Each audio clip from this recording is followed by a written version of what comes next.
बॉम्बफेक झाली, मिसाईल पडतायत, त्यांचे तुकडे पडतायत, कुठे कुठे स्फोट होत आहेत, आवाज येत आहेत.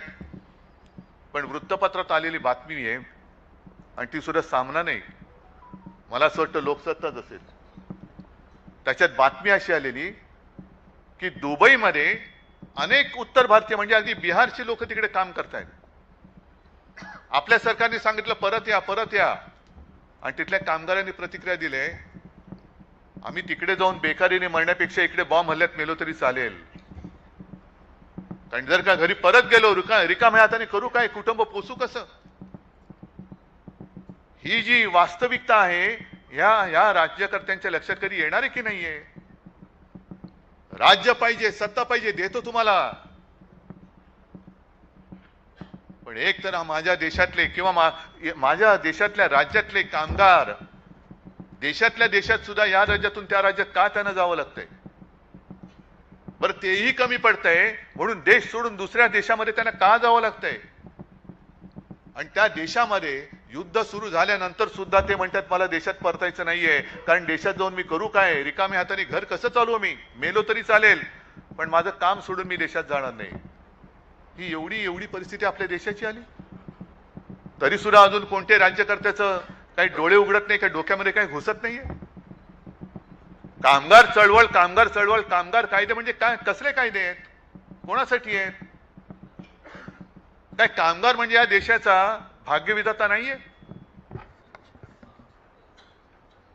जो बंद असेल तो काढूनच टाकू.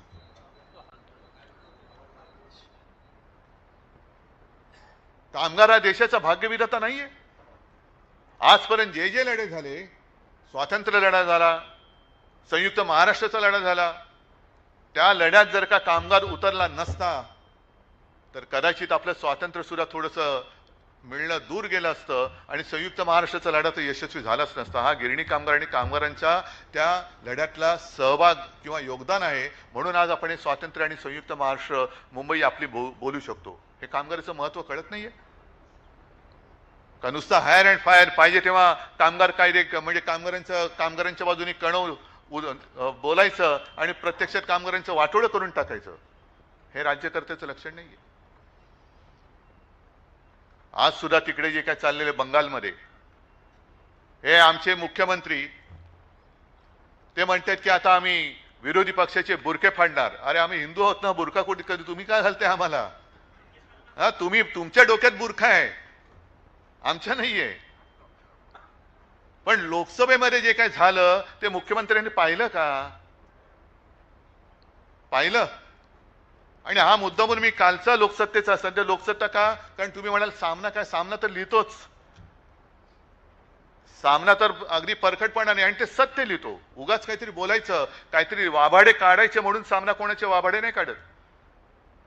पण ही आमची जी काय बांधिलकी आहे, लोकशाहीचा चौथा स्तंभ, पाचवा स्तंभ, किती स्तंभ आहेत ते आहेत की नाही जागेवर, हा सुद्धा एक प्रश्न आहे, संशोधनाचा विषय. पण हा कालचा लोकसत्तेचा अग्रलेख मुद्दामून तुम्ही वाचला नसेल तर वाचा आणि देवेंद्र फडणवीसांना छान असं पार्सल करून पाठवा की वाचा काय लिहिलंय याच्यामध्ये.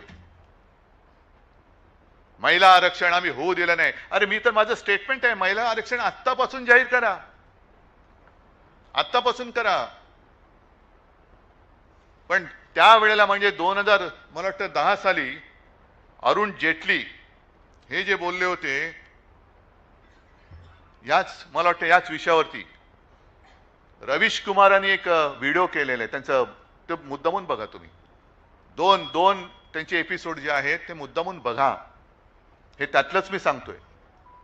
एक आहे तो या महिला बिलाच्या आडून हे कसं देशाचे तुकडे करणार होते, देशाची वाट कशी लावणार होते आणि त्याचं कुभांड कसं विरोधी पक्षाने फोडलं आणि त्याच्यात पराभव कसा त्यांचा केला आणि लोकशाही कशी वाचवली, त्याच्याबद्दल हा रवीश कुमारांचा एक एपिसोड आहे आणि तेच या लोकसत्तेमध्ये लिहिलेलं आहे, सामनामध्ये लिहिलेलं आहे. हा काय नवा विषय नाहीये, हा विषय जुना आहे.